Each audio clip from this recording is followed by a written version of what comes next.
There are some stories you just won't believe unless you see them for yourself. Watch them unfold. This is one of those stories that folds and unfolds. See what I mean? Next on Independent Lens.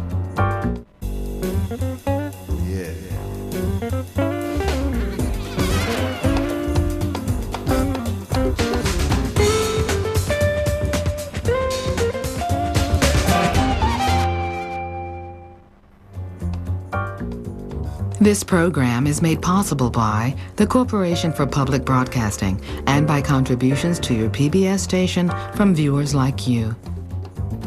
Thank you.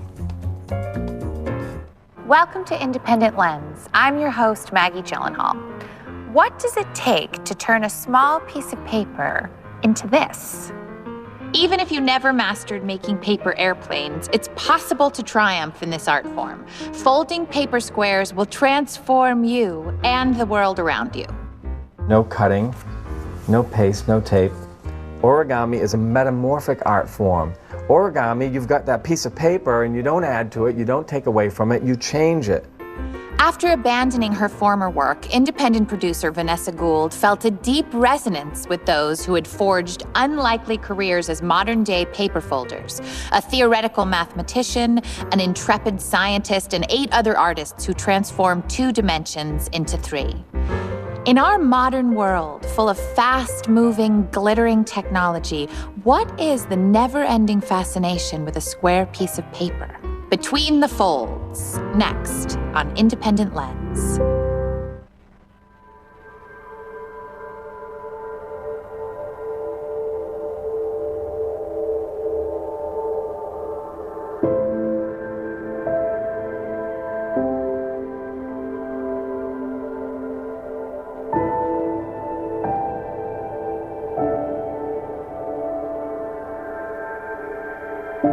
If you look around a room or out of the window and list how many things fold. You know, the obvious thing is this sweater, my shirt, the collar is folded, the skin here on my eye. If I talk to you or to the camera, then the air is folding, they're going into your ear. Even the galaxy is sort of wheeling around and, you know, folding itself over eons as it goes around.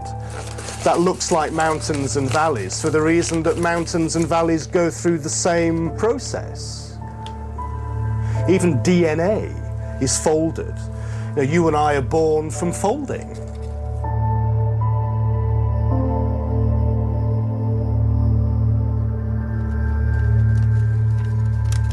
What do you see when you look at a piece of paper? For most of us, we see numbers, pictures, words, maybe a good story if we're lucky. It's said that when Michelangelo stood before a block of marble, he could already see his statue waiting inside. Some might even say it was there all along. In a way, the same idea can describe paper folders. People who look at paper and see the makings of almost anything they can dream up in just a single square. There's sculptors and scientists working in the shadows between art and math, like alchemists bringing beauty to the mundane. I think at heart, one of the things that makes us human, that's both our strength and our weakness, is a need to change things.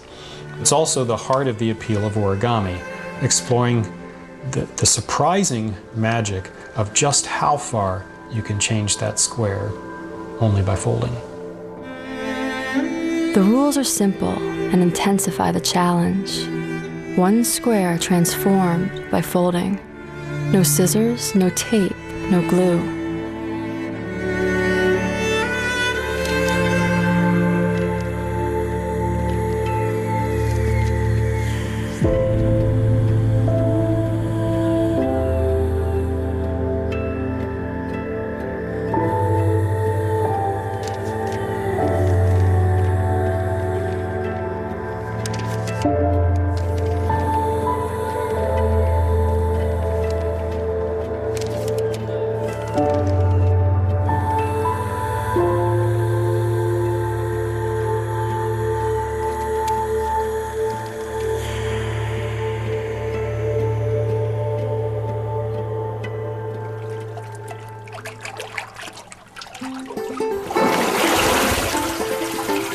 in black, suspended in water.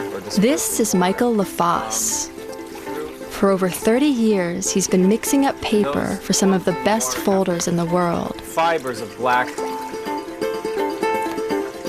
Like chemists, he and his partner Richard beat abaca and cotton into pulp, along with bright color pigments.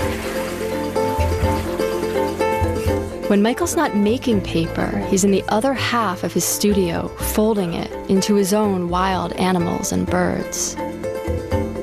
The first batch of paper that I made, I was a bit impatient to get to use it, so I took it out of the drying blotters too soon, and it was still slightly damp. I couldn't wait. I started folding it, and then I was able to make these beautiful soft shapes.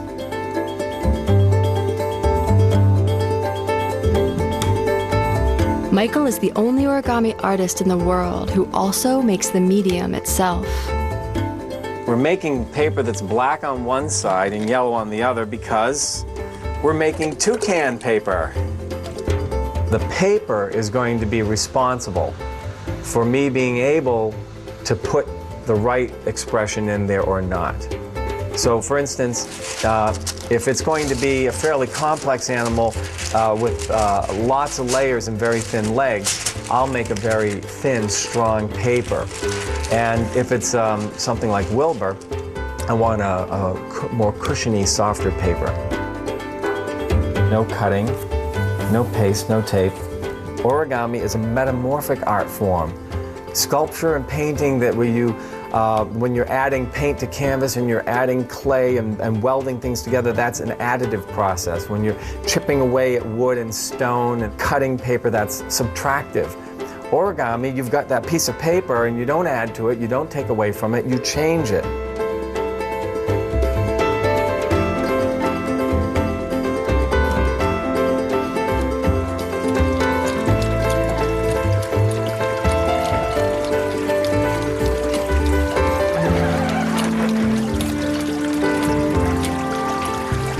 Ooh, that's nice. That's gonna make beautiful flowers and butterflies. Boy, I look forward to folding that.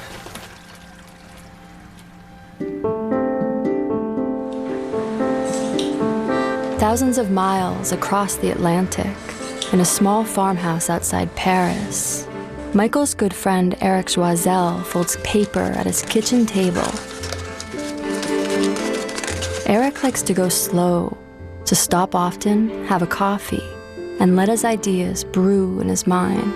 I say, yes. Oh!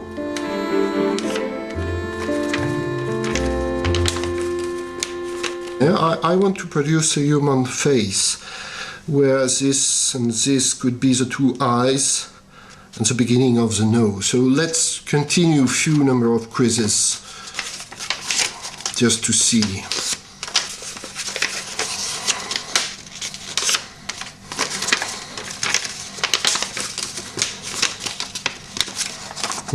Here it is. I need the bottom of the nose. There's two inside reverse for those who practice paper foldings. That's very easy.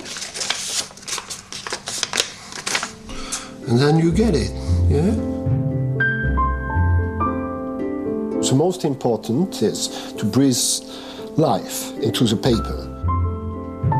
Origami was so extraordinary, so magic, that I completely stopped any type of sculpture I have done before. I've thrown to the trash everything. I think I don't have anything.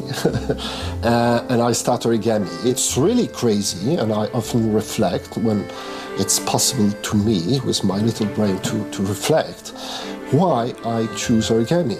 I'm definitely a masochist, certainly, or a mad man, but of course I'm French.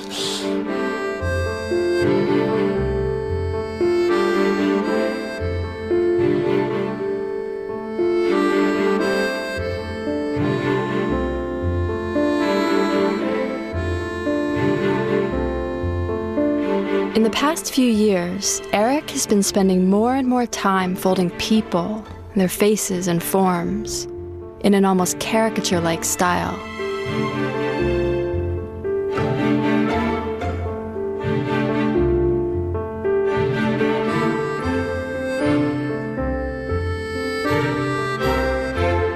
Here you have violinists, and the two corners here are supposed to become the two shoes or 2 feet. And here, because I want 5 fingers, I need 8 pleats like that. And because I want a long hat, I need this form with detail of the face. So this is the basic idea. And after that, you fold it and you obtain something like that. So now I have the base. The real origami part of the work is quite finished now. But after that, you can obtain, by example, this one, which is exactly the same, just modeling.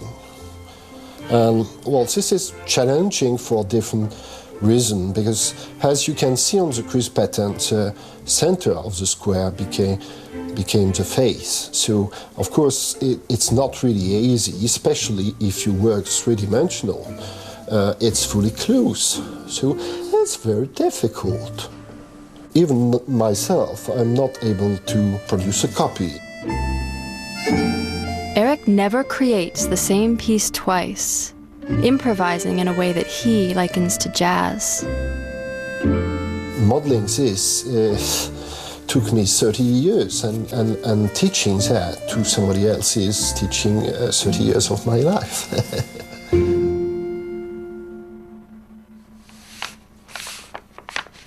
But most origami is less jazz and more like a sonata or a fugue, repeatable and shared with others through diagrams, who then bring it to life once again. And all across the world, people do just that. Come together to teach and learn new models and see what designers like Robert Lang are coming up with. We are at the collapse. Y'all see that? Robert is a master of detail, staggering detail. Sort of wedge. For decades, he's been making origami so technical that even with instructions, only the most nimble fingers can actually fold it. Yeah, one side is higher than the other one. Origami was a passion throughout the years of being a physicist, but the idea that you would take a successful career, a Caltech education, 2 Caltech degrees, and chuck it in the bin for what? For paper folding, for manipulating, little bits of paper. That it seemed like, most people in the world would hear doing that and just say, you are out of your mind. But I'm having the best fun I've had in my life.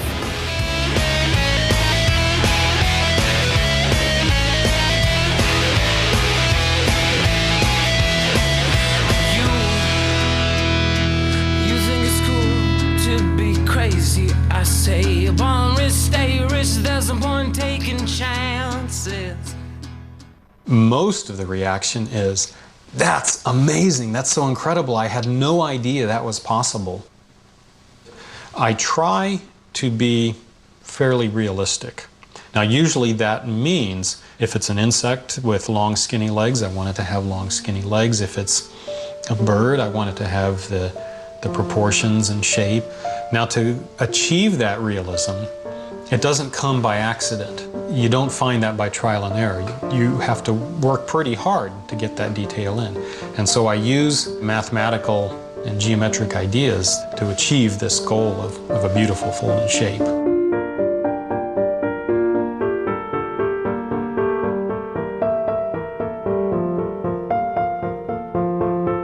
Robert takes the analogy to music even further to help talk about his work.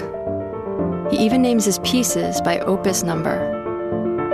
What you can accomplish is strongly governed by mathematical laws. In music, the harmonic ratios between the notes and rhythms, and in origami, the laws of paper.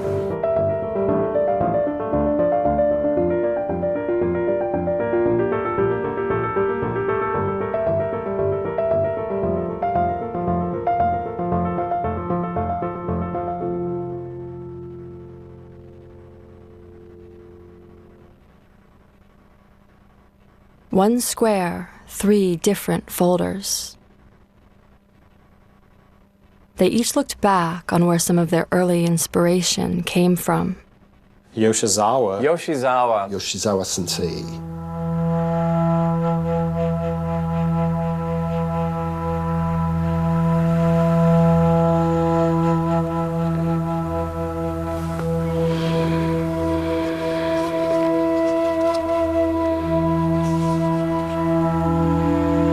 Paper first became sculpture in the hands of a single man in Japan.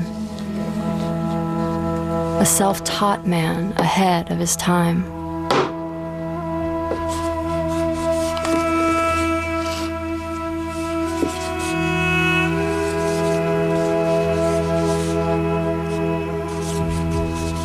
Akira Yoshizawa abandoned a factory job to devote his life to interpreting the world in paper. Children had done origami for centuries, making simple animals and toys from basic shapes. But Yoshizawa found a way to make paper come alive.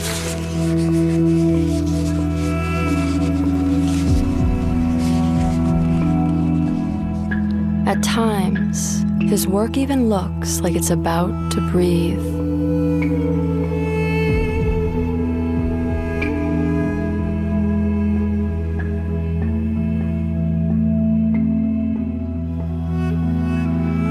So 基本ってもう平らな面ですよ。それを畳んで形を作るってやっぱし造形とか美術の基本は折り紙に求めることが可能でしょ。だからね、嫁さんとお母さんが必要なんですよ。Yoshizawa was the first to keep his paper moist while working, a way of sculpting known today as wet folding. And he invented the system of diagramming using just pictures alone, seen in origami books ever since.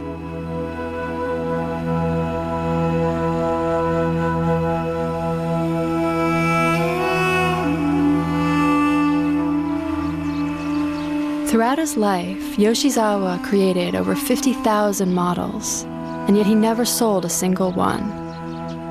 Instead, he made ends meet by working odd jobs and even selling soup door to door.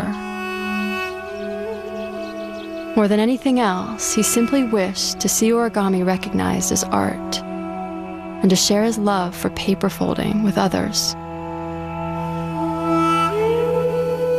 Back in the 50s and 60s, very few people knew of anything beyond a simple flapping bird. Yoshizawa, his seed fell on fertile ground.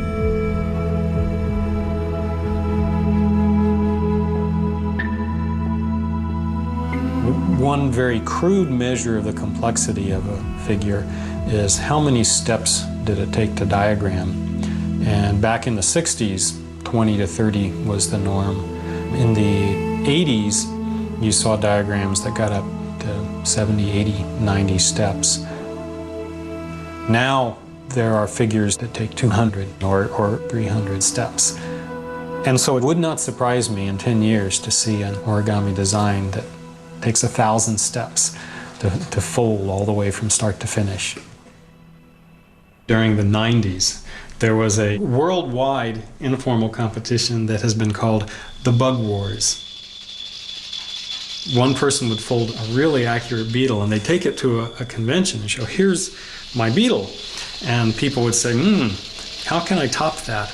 And so the next year it'd come back, well, here's my spider. Your beetle had 6 legs, but my spider has 8 legs. Well, then the next year, here's my scorpion. It's got 8 legs, but it's also got claws. And this went on and on. Each year, people trying to top the next guy. I see teenagers who are designing their own origami, and they've only been folding for 3 or 4 years, but they've zoomed through 3 decades of origami evolution. What these kids are going to be doing in 5 or 10 years are things that none of us now envisioned were even possible. This is the seal of MIT, Mens et Manus, mind and hands. This is the blacksmith with his hammer and anvil. He's sort of the practical side of engineering, and on the other side you have the scholar with the book, and he's the more theoretical side of engineers. This dragon is made from one piece with no cut.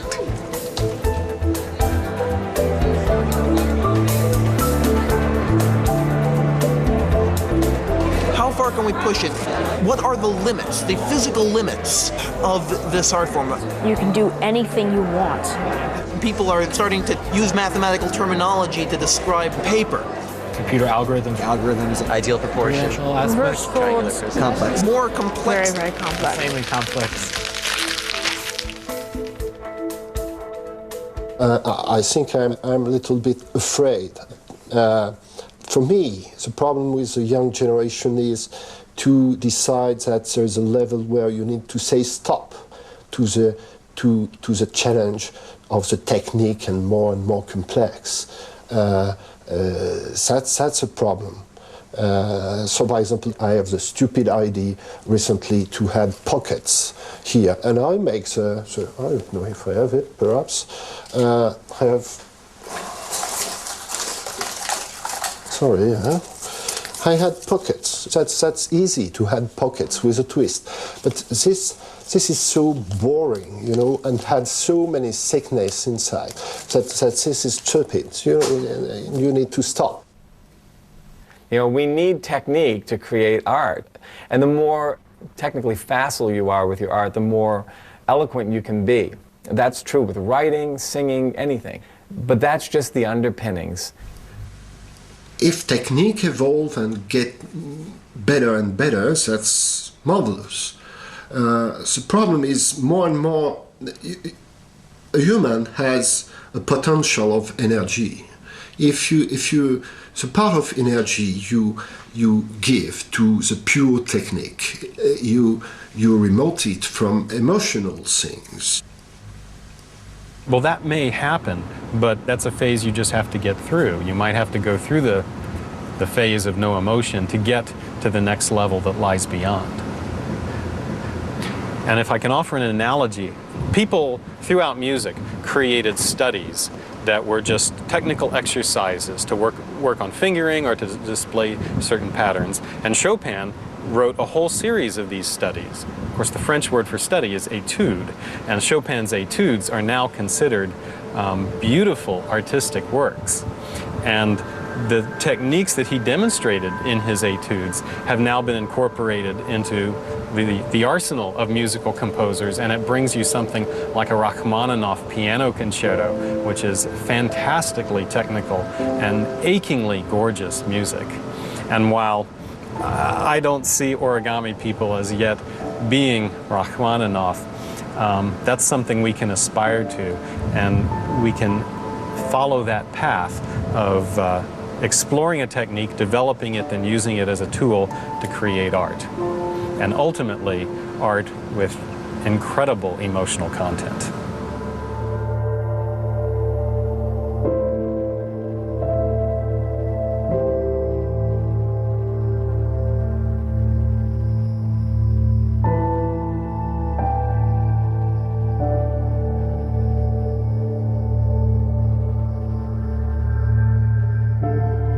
And it seems the push and pull of ideas about art over the centuries are all happening at once in this young art form right before our eyes.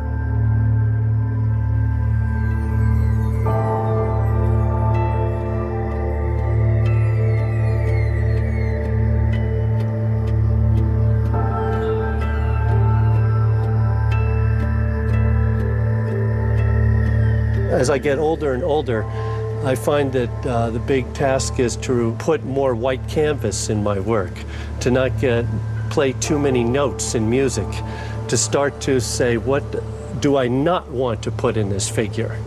And try and reduce it down to just a few lines and essences of what it is. And that's a much tougher challenge to me than trying to make something much more representational.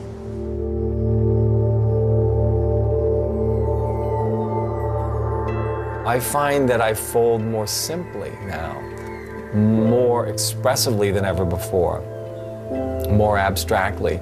And I think also much more of my emotional voice shows up in my current work, if you compare it to my younger work.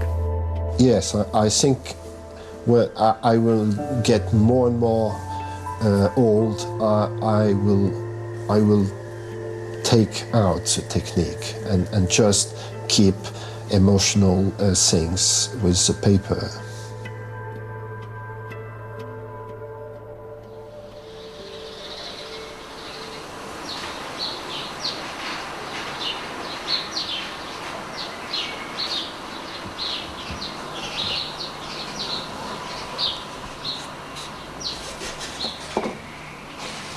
The one crease started more than 20 years ago when one of my students at the college where I was teaching said to me that we're doing a lot of folding, but what can you do with one fold? So I said, well, nothing really. You just make one fold, but you need to make others, to progress the sequence, to make something worth having. But then I thought about it and just began to experiment a little bit and realised that actually you can do a lot with one fold. So normally when you're doing origami, you would just ignore this and pass on to other things. But if you now sort of break the fold in the middle, just pop, and then bring the two sides together, and then hold it, there you've got a shape that's very complicated, but I think quite interesting. And it's just one fold. You can play with this quite a lot to get all kinds of interesting shapes. And this is the lesson, I think, of one crease, that you don't need to have a very strong knowledge of origami technique to be able to make something beautiful that you feel is in some way significant and interesting.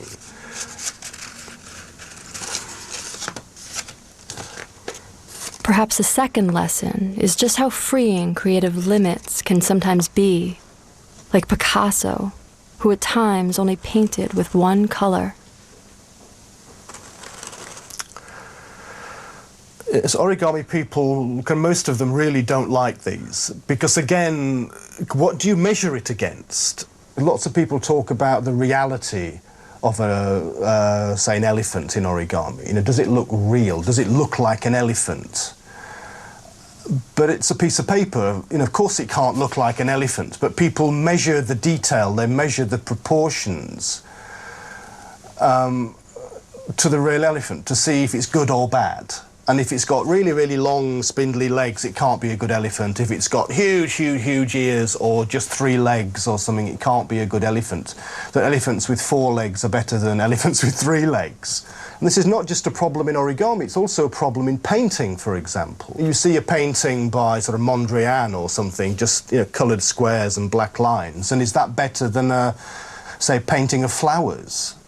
For many people it's not. And it's the same in origami, that they would prefer to see an origami elephant than an origami...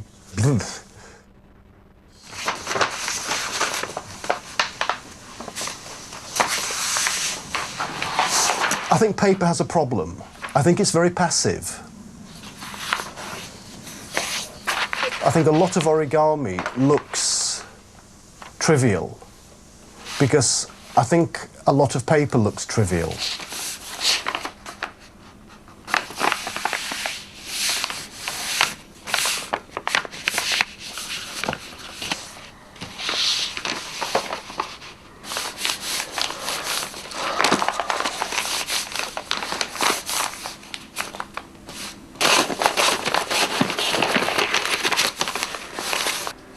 So the pleating came from a sort of discovery that I could make these pleated ribs. I just started playing and one day somehow these began to emerge.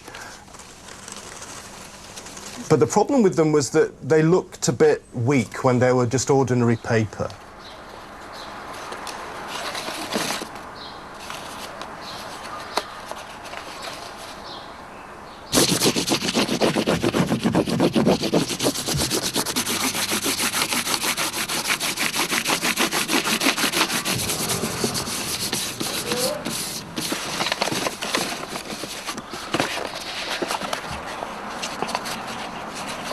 The process of making is the point of it. The object looks good if the process felt good. This needs to be a kind of ballet.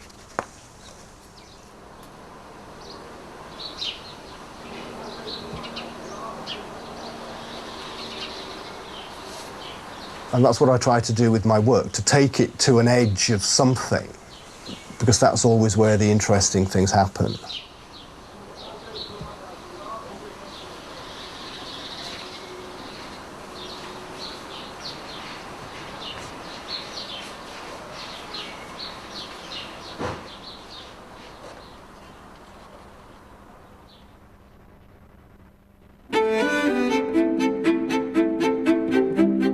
And like Paul, more folders are working on the edge, going beyond representationalism into realms of abstraction, pattern, and organicism.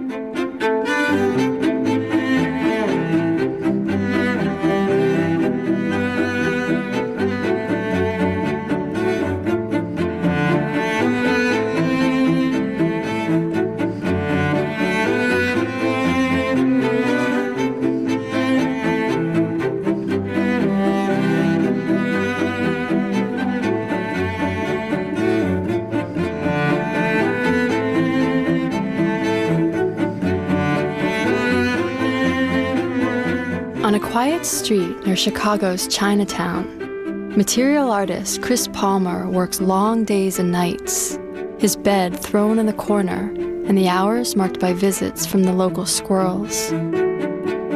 Years ago, Chris lived in the caves of Granada, and he fell in love with the intricate zillage patterns of the Alhambra as they shifted in the crossing sun.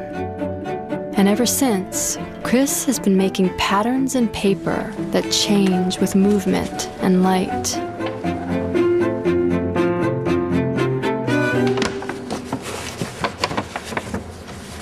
A simple composition is like Twinkle Twinkle Little Star. As a simple melody, a little bit of structure, not a lot going on. Can be very elegant and nice, but simple. So like in the world of patterns, a hexagon grid or a triangular grid is kind of like those real simple melodies.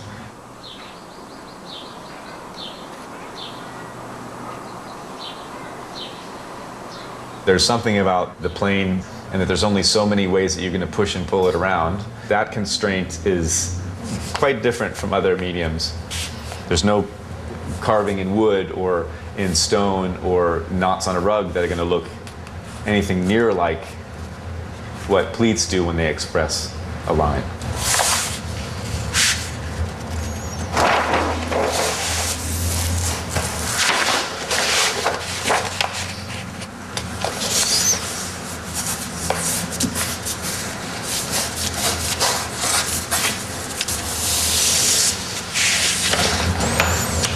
There's a kind of way that you're coming from nothing to something.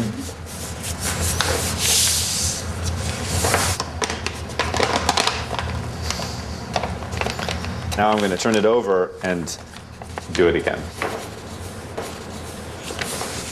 So I have to take this apart, and then I have to rearrange, and it actually, that kind of looks like I'm not going to do it for the most of the time until I do it, because I'm just getting it ready to do it. The funny thing is that it always feels awkward, like it's not going to work.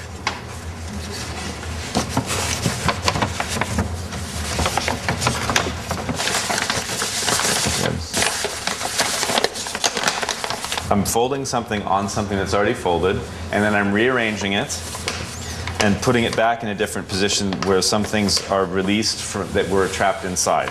This is one of those parts that always people get hesitant about. It's only good at the end of this process. See, the middle, you saw all the stress in there, and it was like, ah! And then it like, okay, you have to go right through that and not stop in the middle there, because then it's really unhappy. That middle part, I'm not going to be drawing that anytime soon.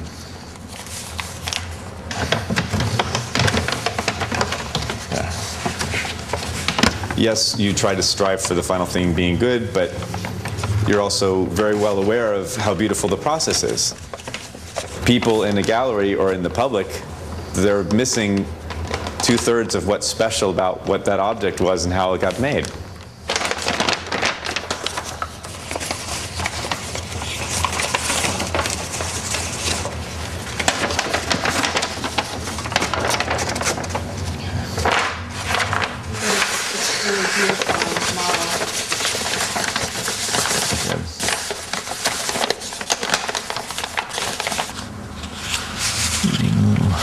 fine work there. That came out pretty good. There's many forms that I rejected and said, oh, that one doesn't have a nice enough form, and then they just kind of go into this pile, like I have boxes of rejected stuffs. There's the tower, and there's the flower. And then back again. The petals of a flower aren't perfect. They're pretty regular around. They all have basically the same shape, but the kind of organic element creeps into it.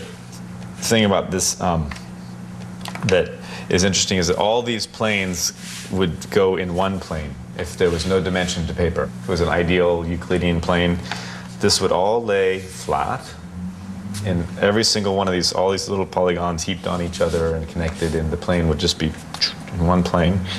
But then it can stand.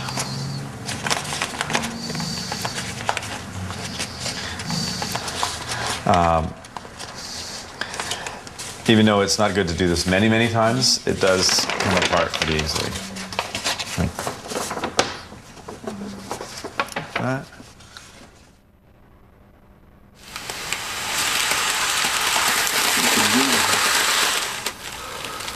Pas assez de souffle, hein? C'est étrange, là. Ouais, c'est surnaturel. C'est bon, là. Ah, il se retourne bien, là. Il a une... This is Vincent Floderer.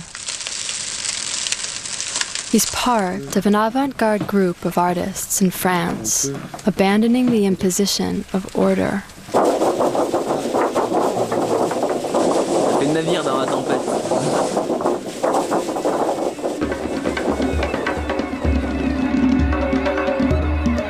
They call themselves Les Crump. And instead of folding along certain lines, they crumple the paper freely. And from chaos, their work is born.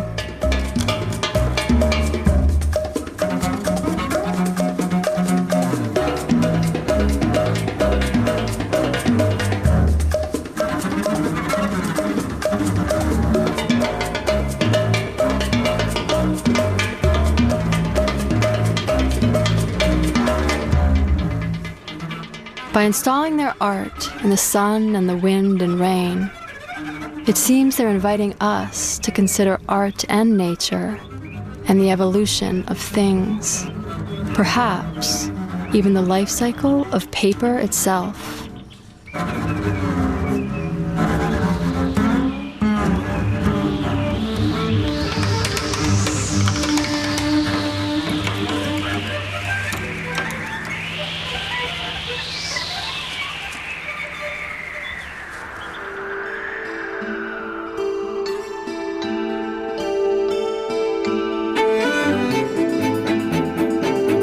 Every few years, a small group of about 200 academics gathers to discuss origami. They're folders of a different kind, and their primary interest is not in making something to look at as art. 5. Instead, they're physicists, computer scientists, biologists, and mathematicians, and they've grown into a small international group of free thinkers, focusing their work on origami.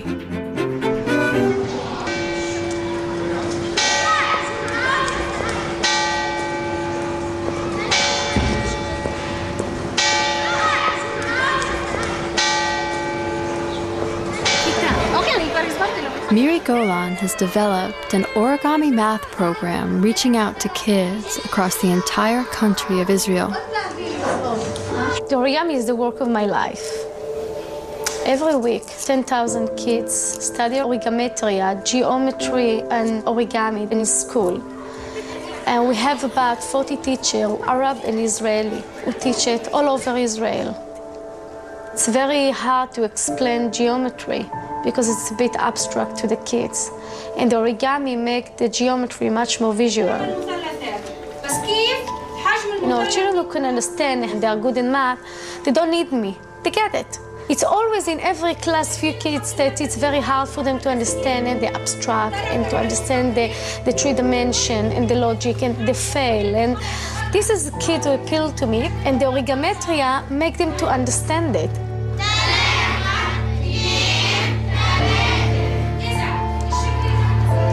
The children like it. And they don't think about, oh, I learned geometry, it's boring and all this. They're just folding and playing and smiling. And what it's doing happiness.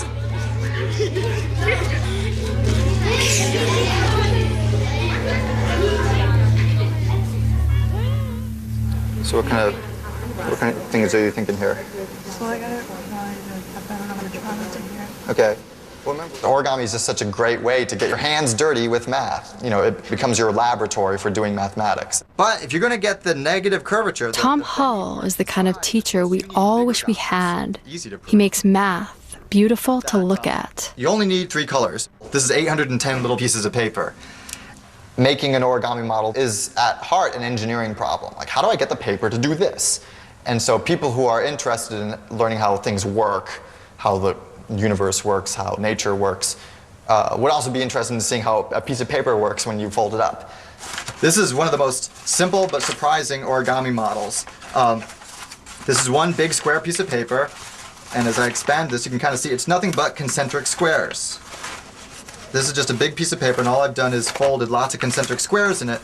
The amazing thing is, when you collapse them all down, it wants to form this geometric surface, which we believe is representing something called a hyperbolic paraboloid, which is something you study in Calc 3.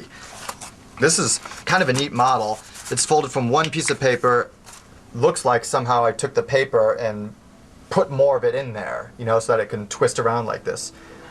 But what's neat about it is that it's still a flat model. It's still something you can fold flat, completely.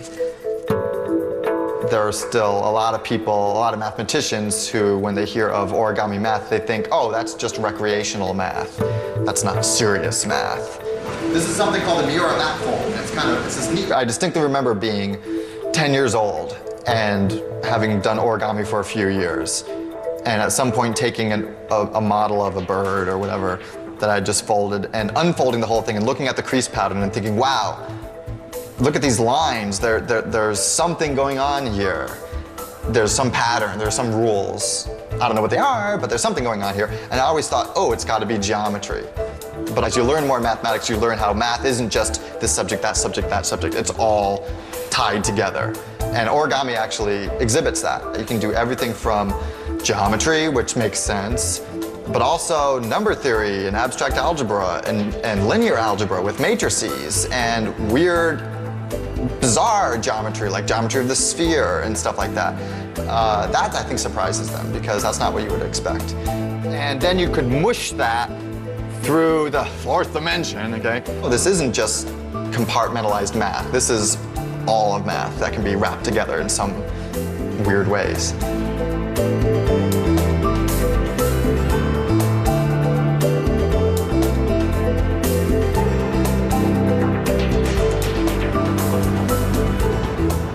At MIT in Cambridge, the Computer Science and Artificial Intelligence Laboratory stands on campus like a monument to form and function. And here, you'll find Eric Demain, the top origami theorist in the world. And when he's not blowing glass, building furniture from used books, or deconstructing the card game of Uno, he's finding creative ways to use folding to solve problems. Well, when I started my PhD, I was working in an area called computational geometry, which is trying to solve geometric problems with a computer.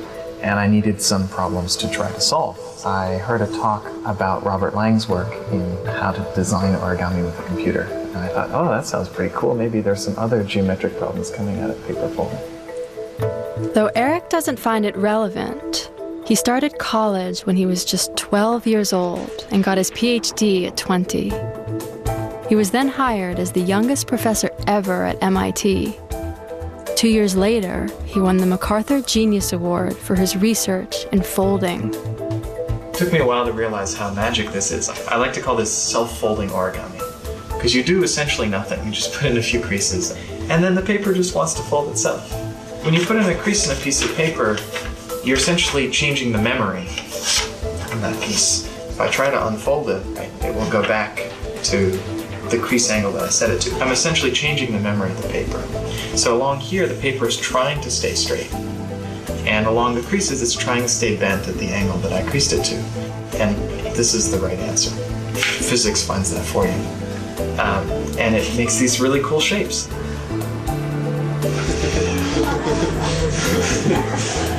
Eric has always worked closely with his father, Marty, a sculptor, self-taught computer scientist, and avid puzzle maker. Marty homeschooled Eric as a single parent, and they've been making and doing puzzles ever since Eric could talk. I see. A few years ago, they found the solution to a famous folding puzzle that intrigued both mathematicians and magicians for decades. It also eluded Marty when he tried to solve it by himself. I had worked on a problem years ago, and it was this fold and cut problem, and I failed. Put in a lot of hours on this problem, folding paper and cutting and opening up and going, wow, that's cool, but not knowing what it meant. So the problem is you take a piece of paper, you fold it however you want, but it should end up flat. And then you take your scissors, you make one complete straight cut, and then unfold the pieces. And the question is, what shapes can you get by that process? So here's a simple example. I'll open it up this time. Without showing the answer. You have a rectangle of paper. You're allowed to fold it however you like, as long as it ends up flat. Take your scissors, you make one complete straight cut. I tend to work on whatever interests me, whatever I find fun and interesting, not necessarily useful or applied. I mean, some things end up being useful, but that's sort of by accident or coincidence, not because I'm aiming to be useful. I'm driven by the mathematics, not the applications. It's another thing to see which ones are not. In the beginning, we didn't know what would be possible, but then we tried to push the limits and eventually found that everything could be made. You can make any shape that you want made out of straight sides just by folding one straight cut. The solution to the fold and cut problem was really a long process. When you solve a problem, it's this amazing sort of epiphany, this big excitement that, wow, we finally solved it. Usually you're wrong. Usually you didn't solve it, but you find you say, okay, immediately you question yourself. Okay, so there's this brief moment you say, oh, I think we've got it. This is so beautiful. Any problem you solve research-wise, any sculpture you build, you have this epiphany, this moment that you feel just like a Superman in some sense, and you want more of those moments. I mean, as a mathematician, I guess the downside is as soon as you solve one problem, you go on to the next one. Okay, how can we generalize this? What bigger problem can we solve? And it goes on. So. And as bigger problems keep coming up, the work of Eric and Marty, along with others like Tom Hall and Robert Lang, has had some unexpected results. It turns out that this fold and one cut problem comes up like in Robert Lang's stuff. I mean, it has lots of connections to actual origami folding. It even has connections to airbag folding. There you have some three-dimensional airbag, you want to collapse it flat so that all of the boundary surfaces of the airbag collapse to a common plane. This is sort of the lower dimensional problem where you want to take all these edges down to a line. Whenever there's a need in the industry to take a flat sheet and somehow make it smaller, there is a potential for origami to have an application. In airbags, designers want to do as much design as they can through computer simulation. Because the only way to test an airbag for real is to go crash a car. But how do you simulate that process in a computer? It turns out that there is an algorithm for flattening that they use, and that algorithm came from the design of artistic origami. I had no idea that there would be a practical application.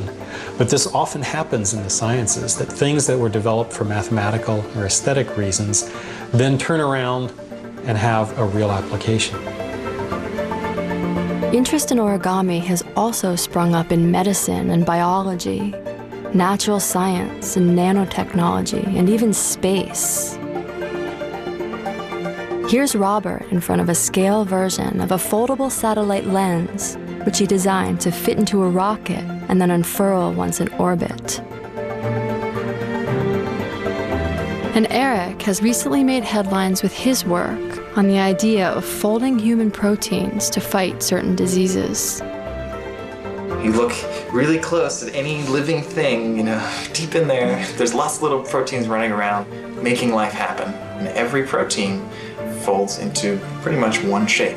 Usually when your proteins fold in the wrong way into something they're not supposed to fold into, you get some disease like Alzheimer's or mad cow disease or something. We don't know very much about this process. In particular, we can't really watch it happen because it happens fast and it happens small. And if you watch it happen, it's like the quantum physics, right? If you watch it happen, it won't happen the right way. So the hope is that by developing a mathematical model like this of how proteins can fold, we can design synthetically a protein that is useful, say, in the drug world. Maybe this shape of protein is really good because it will bind and attack the AIDS virus, but it won't bind to the human, so it won't kill the host. And so if we can solve protein folding, we can design custom drugs that will fight particular viruses. In science, this is the most creative you can be. We are artists whether we do science or whether we build sculpture. It's both the same.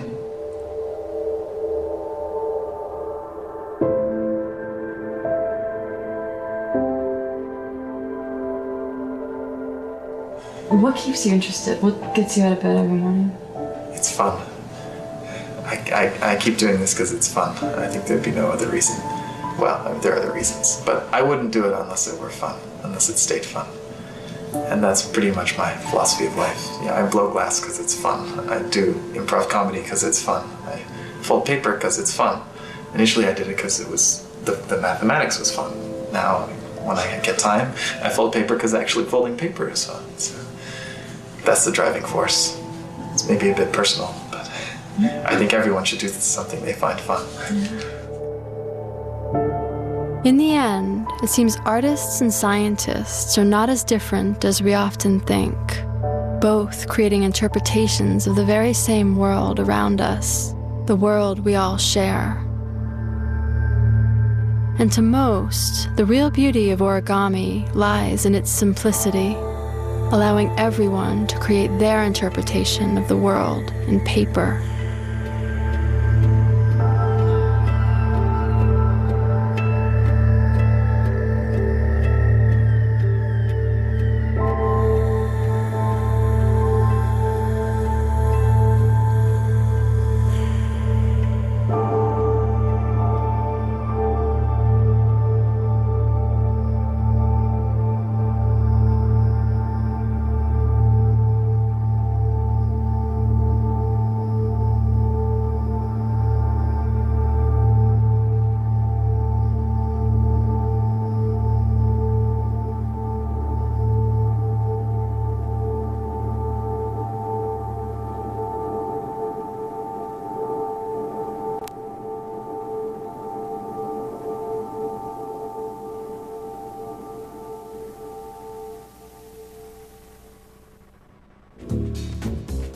Visit the Independent Lens website to learn more about these modern-day paper folders. Get an inside look at independent film in Inside Indies and share your thoughts in Talkback online at pbs.org. Coming to Independent Lens. A priest in Massachusetts' poorest city is determined to include the cultures of its diverse parishioners, but some are skeptical. If the Mass is done in Spanish and English, I do not get anything out of the Mass. Quickest blessing ever. A 4-year look at a church in transition. Scenes from a parish.